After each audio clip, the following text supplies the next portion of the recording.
So I've gotten a lot of questions and emails lately about how to route MIDI using jack audio. And well, I don't have that figured out yet. It is not a straightforward process. It's not like routing audio with jack audio. Routing MIDI is a whole other thing. And so I'm working away on that, trying to figure it out for you folks. And once I do, I'll definitely make a video that shows you how to do it in the way that I always do. And but in the meantime, I do have a way for you to route MIDI from one DAW to another, and it's actually not that hard. I'll tell you up front right now that it is strictly a Mac setup that I'm about to walk through. So I'll save you the time. If you're a PC owner and you're looking for a PC setup, this probably isn't the place for you. I'd imagine that there is some overlap between the Mac and PC setup, but probably not all that much. Okay, so in this video, in the first instance, we're going to use Bitwig to play a MIDI loop, say, like some MIDI data, and use Ableton to record it. And we're also going to sync their transports so that Bitwig is telling Ableton when to start and stop and what tempo it's going to run at. In the second instance, we're going to use Bitwig to trigger sounds inside of Reason, and then Reason's going to turn that MIDI data into audio and put it back into Bitwig. And in that second instance, we're going to bring jack audio into the equation as well. Okay? All right. Put on your helmets, kids. Let's start the show.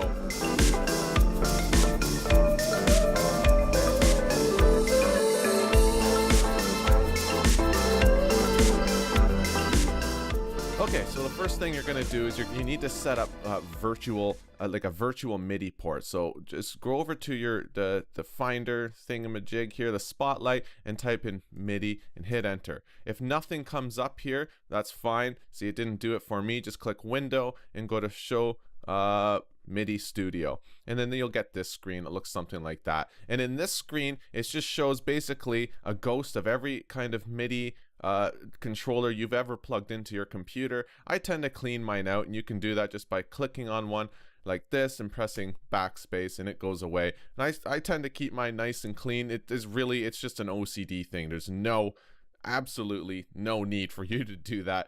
It just comes back to my OCD and the way I like to keep my computer nice and clean. Okay, and so there's the IAC driver that we're going to concern ourselves with. So go ahead and double click on that and tell it that it's online. Okay, and we're going to create a bunch of these virtual ports here. So I'm going to actually create an odd number of them, and it's just personal preference. I'm going to use number 3 as my sync, and I'm even going to double click it and call it IAC sync, just like that. Okay, perfect. Okay, so now I have 2 buses that I can play with, meaning I can route 2 tracks of MIDI around my computer, and technically 3, but I'm going to keep the third one as sync, and I'm labeling it sync so that when I'm inside a DAW, I can tell straight away that that's the one I'm using to transmit MIDI time code. Okay, so that's good. Hit apply, and you're good to go. So okay, you'll notice that it's still grayed out, and that's okay. There could be one reason that this could be happening is if I go ahead and I'll close Bitwig here and just wait till that closes. Yeah, that's good. And I'll actually exit this. And I will go into Activity Monitor and type in MIDI, and you'll see MIDI server there. So again, you just exit, type in MIDI, you see MIDI server. That means it's still running. So just go ahead and quit it. Don't force quit. It doesn't need to be force quit, and just quit it like that. And let's go back into MIDI. Not this one. Window, MIDI Studio. And there you go, it's active again. The only thing that happened there is that the process was still running, and just like anything on a computer, if you make changes, it's always good to restart the program. Well, even if I exit MIDI setup and reopen it, that'll still be grayed out. And so what you have to do is do what I just did by going to Activity Monitor, typing in MIDI, and quitting the MIDI server process. And it's not harmful at all, it just restarts this kind of program. Okay, all right, so we have effectively created some buses for your MIDI to ship around your computer. So let's open up Bitwig Studio.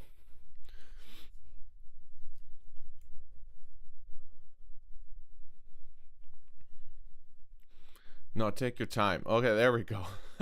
and I made a project called MIDI shipping, and really all I did was take a bar of random MIDI data, just to, like, I just went in here and clicked a bunch of crap, and just for the sake of it, okay? And then after that, I just selected it and I looped it. So now when I hit play, it's just going to continuously play over and over again. So that way I can work inside the other DAW and set things up, and it should be fine. I'm going to go ahead and open Ableton right now.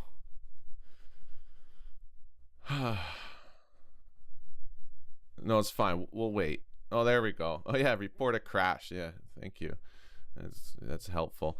Okay, so inside Bitwig, if I press Command comma or I click on this, we'll go into the settings here and we'll go down to synchronization. Okay, and so now you can see here's the 3 buses that I created, the IAC buses, and there's the one called sync. Okay, and so that since this is in the MIDI sync output section, I'm going to turn these guys on, and I'm going to remember that it's on 24 frames per second. Okay, people recommend 29.97 frames per second. That's the standard, I believe, for video, syncing video and audio. But it's not a big deal. Why don't we just go ahead and click 29.97, and I'll show you if there's any time difference between the two. So now if I wanted another program to take control of Bitwig, I would use the transport sync in, and then I would choose MIDI clock like that, and then I would choose the, you know, the sync or whatever. But in this case, I don't want to create like a MIDI feedback loop. I just want Bitwig to send out MIDI data, and I want it to do it with the sync bus that we created. So that's all fine and well. That's just dandy. I think that's about all we need to do. Let's check out our audio settings here. Yeah, make sure we're all good. That's irrelevant. Okay, so again, MIDI sync out, and you're just turning on the clock. What's that called again? Song position pointer and the MIDI time code for the bus that you have created in your IAC, and you're good to go. So now on this track where there's MIDI data, I want to ship this MIDI information there. So I'm going to click plus and just choose hardware instrument. Where is it? Hardware instrument. And check this out. If I click down on here, like this is basically hijacking whatever's playing on this instrument track and asking you where you want to send it. And in this case, I'm going to send it over bus 1. Remember, I created a bus 1 inside the IAC thingy. Well, that's what we're going to do. So now if I press play, yeah, good. It lights up. And right now it's technically transmitting data over that bus 1, that virtual MIDI bus that I created inside my computer. Okay, perfect. So let's go on over to Ableton. Let's place Ableton in its own screen. There we go.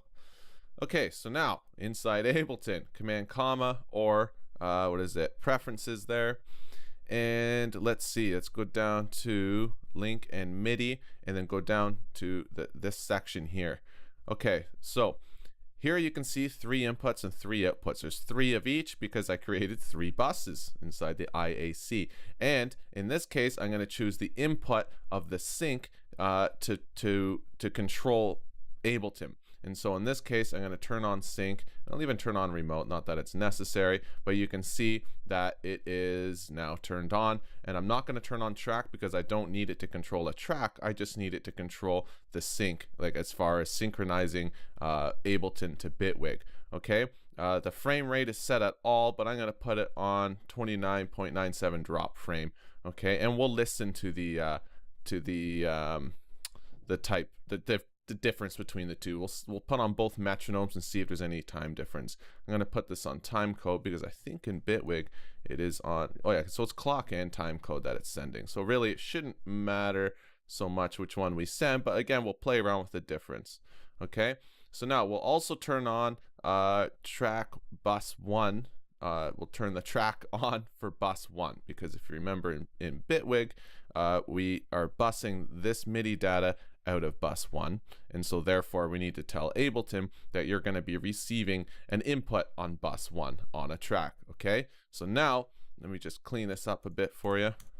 We have a track here, and there it is. It shows up now, IAC bus 1. So the thing to remember is if I go into the settings and even if I turn this one on and close it, then you should see both of them. So you see both of them there, but I'm only going to use the one, so I'm going to turn it off. Okay, so now Ableton is ready to receive the time code from Bitwig. And so I have to press exterior like that so that it's getting its information from Bitwig. So now if I go and press play in Bitwig, it should, yeah, see, it's turned off the metronome and it's totally hijacked this. So I can press stop all I want and nothing's gonna happen.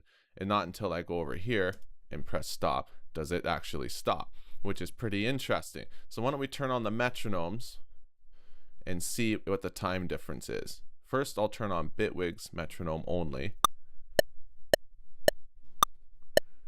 Okay, and let's turn on this one.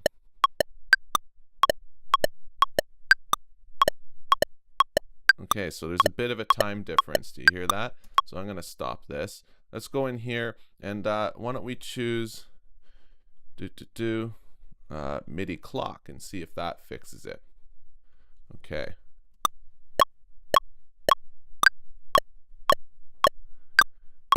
Pretty close, but it's just like strangely out a little bit. So why don't we go in here and we'll put it on 24, okay?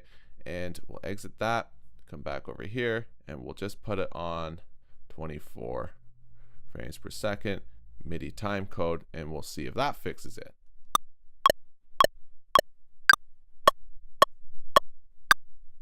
There you go.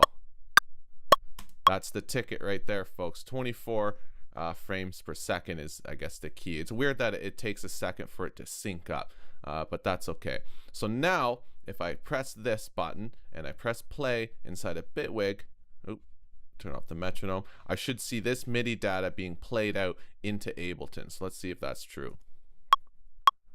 Yeah, right there. Okay, perfect. Let's stop this. Now, let's press tab.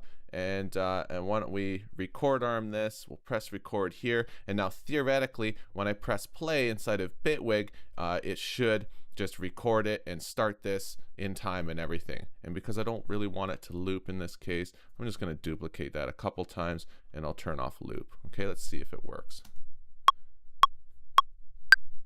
Look at that. Perfect. That's exactly what I wanted. So now you can see that Bitwig has told Ableton to record MIDI data. It's done it at the same tempo and it started when I started Bitwig, and everything is all hunky-dory there. And that's fantastic. That's good. That's our first setup basically finished. So the important takeaway here is to remember the difference between the inputs and the outputs of the MIDI sync data. And in this case, we created a bus and labeled it sync, so it's hard to screw that up. We just turned on all three of these buttons and we just played around with the frame rate of both programs by matching both programs until it was nicely in sync, okay? And then of course, because Ableton's reading from that bus, we're going to the input and we're just choosing sync, okay? And we're also, the other important thing is to remember that because we're sending data on bus 1 right here by using the hardware instrument inside of Bitwig, we need to read from bus 1 inside of Ableton, but we need to tell it that bus 1 exists, so we click track and we turn it on, and that basically just means that when we look at our track, it'll show up there and it's selectable for us to choose it. And so that's basically that for Ableton and Bitwig setup. Let's move on to a more complicated setup, but not even so much complicated as it is. Well, it's still really easy. There's no reason to be intimidated here. Okay, so let's open up Reason. Okay, perfect. I'm gonna go ahead and just delete everything inside Reason. Yep, and I'm gonna add in just a polyphonic synthesizer there. Okay, so now if we're back in Bitwig, we can see that this is all still set up. We're sending out the MIDI data on the sync bus, and over here we're sending out MIDI data, track MIDI data on bus 1. Okay, so I'm going to make this a little bit longer and loop it.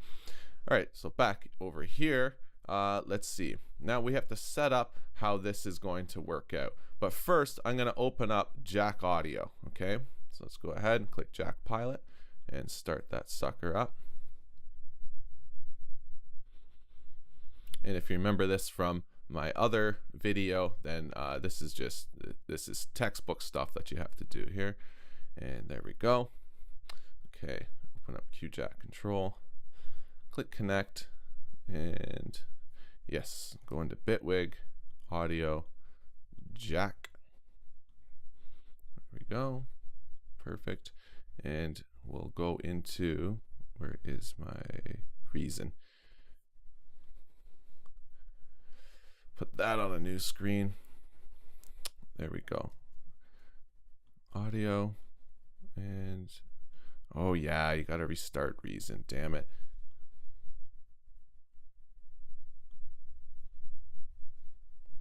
Okay, come in here again, and jack router, beautiful. Okay, so I'm gonna highlight these guys and delete them. Yes, delete them.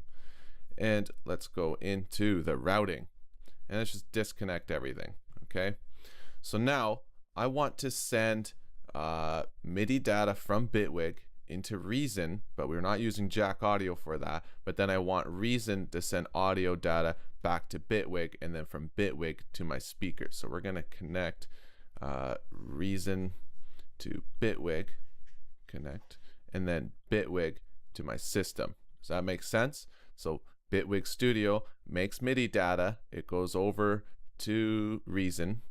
Oh, I screwed up here. Yes, it goes over to Reason. Reason creates the audio, sends it to Bitwig. Bitwig takes the audio and sends it to the system. Okay, and I think that's all I need to do in that instance. Okay, so let's go into our settings here and choose sync, and already it basically knows what I want to do. So over here you have bus A, and that's reading on bus 1 right here, and remember, because that's the track that I'm sending MIDI data through. And then for MIDI clock sync, this is set to bus 2, but that's wrong. Remember, I created one called sync, and we're going to use that instead. Okay, all right, so I think that's probably good. Yes, beautiful. Okay, so now I'm going to throw a polyphonic synthesizer on there, and we'll go into advanced MIDI. Leave that on, and we're choosing bus A from IAC bus 1, and we're going to send it over to Epic Poly Thor in. Okay, so now if I press play in Bitwig, we should be seeing, yeah, we're seeing some audio coming through there. Okay, so now, oops, we go back to Bitwig, and because Bitwig's what's going to be playing the audio through my speakers, I'm going to go ahead and create an audio track. And you could, if you wanted to, return the audio back on this track, but instead I want to record the audio that comes back from Reason into Bitwig. And so in this case, I'm going to set it up this way. So go in here, click audio, input buses. Let's see. Yeah, so at first you might not have anything there. We'll add a stereo, and we'll go to Reason, output 1 for the left speaker, and output 2 for the right speaker, and we'll call it Reason. There. Okay, so now if I press record on here and find the input from Reason and record enable it, see that, how it's working. So now I'm going to press play, and I'm going to change the sounds inside here.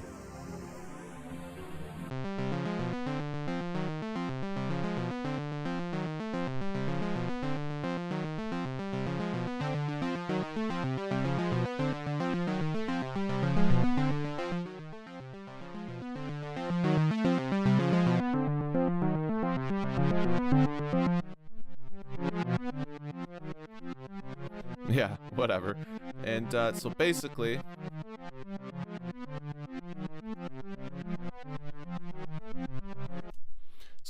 you've effectively sent MIDI information over to Reason, used Reason's extensive rack of devices, however you would set it up. You can have a full rack. Reason takes up so little CPU, like you could throw in so many instruments. You could stack up all of these guys into here, and the file sizes are small. It's not taxing your computer. Get the perfect sound that you want, and then ship the audio back into Bitwig and actually record it. And I mean, I'll leave it to you to imagine the bajillion ways that you could use that. right? And you can do that with any program, really. If it's Logic, Ableton, doesn't really matter. You can sync it up, you can bus the audio back in here. And so that's basically that. If you wanted to, though, return that audio back onto this track, then you could just click like this.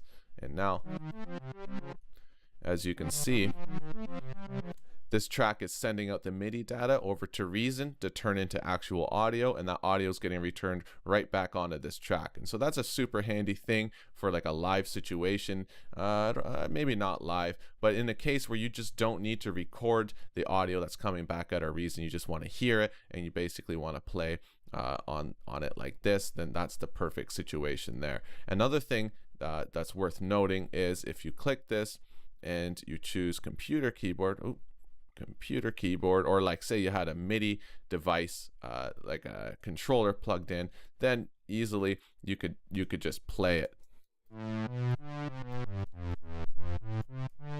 See that? Now I'm playing Reason inside of Bitwig. Pretty cool, right? So it's a bit of a hybrid combination between jack audio and just Mac's fantastic built-in MIDI setup, and it's worth checking out because it's such a handy tool, and it's nice of Mac to build this in for us, this IAC driver. And since they went through all the trouble of making it for us, well, shit, we might as well use it.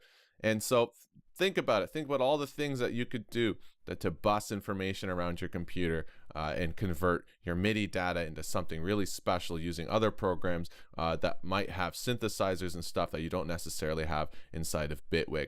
Okay, I hope that did something for you. Again, I'm sorry it's not using jack audio for MIDI transfer. As soon as I figure that out, I'll definitely be letting you guys know. And if you figure something out and you have an article that you've read online or something, or an idea or an inkling of how I could get closer to using jack audio for MIDI, definitely send it my way, and this way I can make a video to share for everybody as to how we can just use jack audio for everything instead of having to use jack audio just for MIDI and then the IAC driver, the jack audio for audio and then the IAC for MIDI. Is that way we can kind of consolidate it all in one nice tidy program like that. First, wait a sec. This actually put that in Bitwig. Right, I forgot about that. It's super handy how this transport is synced up with Bitwig. So now if I am in Reason, and I have MIDI data put in here, I can go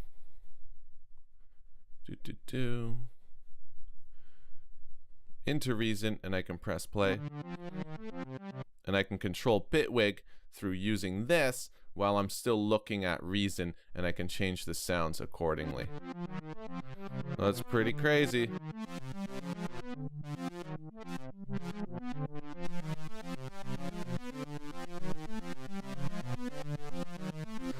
Yeah, anyway, I'm not gonna start getting into that. All right, guys, take care. Leave your comments and questions below. I'll remind you now that I am taking your projects, and then you know how that goes. If you want to send me your projects, just ship them to my email address that you'll find in the About section of my channel. And if you have any suggestions for future videos or questions about what you saw here today, definitely shoot those down below. Email me, whatever you want to do, okay? All right, kids, take care. We'll see you in the next video.